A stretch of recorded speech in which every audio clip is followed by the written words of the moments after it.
Okay, for those of you that have been following our videos, you might remember these tanks up here, and up here means there's the eco village down there. And 500 acres goes way above that mountain, just so you know. That's a little guard shack up there, and he's socially isolated. We're applying to social distance. He's a good more than 6 feet away. Anyways, these used to be black. We painted these with Thermoshield. And that is it's a paint that has the specks in it, microscopic specks from the tiles from the space shuttle, and that repels heat.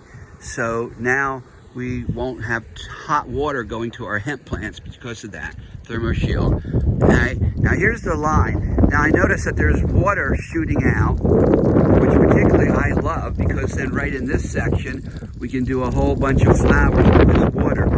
And that's not an accident, by the way. I'm going to explain why. And this goes all the way down to the eco village, to the hemp grows, and over there is where the hempathon, most of the hempathon will take place, even though there's a bunch of them in that section, which you can't clearly define yet, but they're planting way back there. For those who saw the earlier videos, you can see that. Sorry about the wind. I'm not using my wind suppressor because I keep forgetting to bring it out. So Dwight, can you explain what that water shooting out does? It's releasing the pressure, the air pressure that's in the line that we need to get out of the line in order to get pressure to the water on the grow down there. And this is a gauge for us. When all the air is out of the line, this will be shooting up in the air real high. And we know to come up here and close that off. Okay, and that's the valve that you close it off right here. No, we close it off with the plug that we put in that. Oh, you actually plug that. Okay, so that's not an accident, that's not a hole in the line, but I tell you what, I personally love that, because in this little section here, wouldn't it be cool? We planted a lot more flowers and some fruit trees up here, and they have a little picnic area up here. So I said that to Dwight. He goes, Bruce, do you know how many people we have working full-time down there? Because yes, we could do that. But I like little microclimates all over the place. So this is a nice little microclimate. And if you notice, up there is another building behind that, but that's got electronic equipment in it, and it's got some kind of antenna and camera up there. So there it is.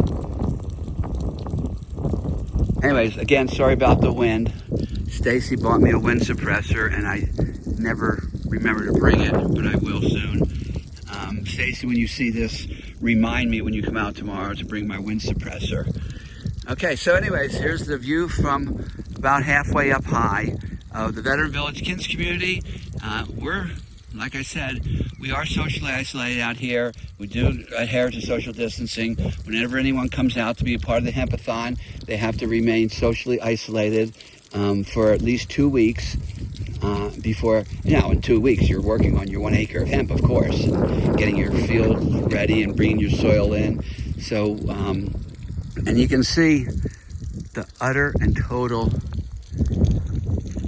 compliance with social distancing that we have out here. Again, we don't need to worry about getting within 6 feet of each other. So, get in your fifth wheelers, buy a truck, pull your fifth wheelers out here, and become part of the Hempathon. We still have a good solid month to plant the regular crop, and then after that, autoflower. So we actually can get 2 crops in out here at Veteran Village Kids Community, and we supply the infrastructure for you to do that.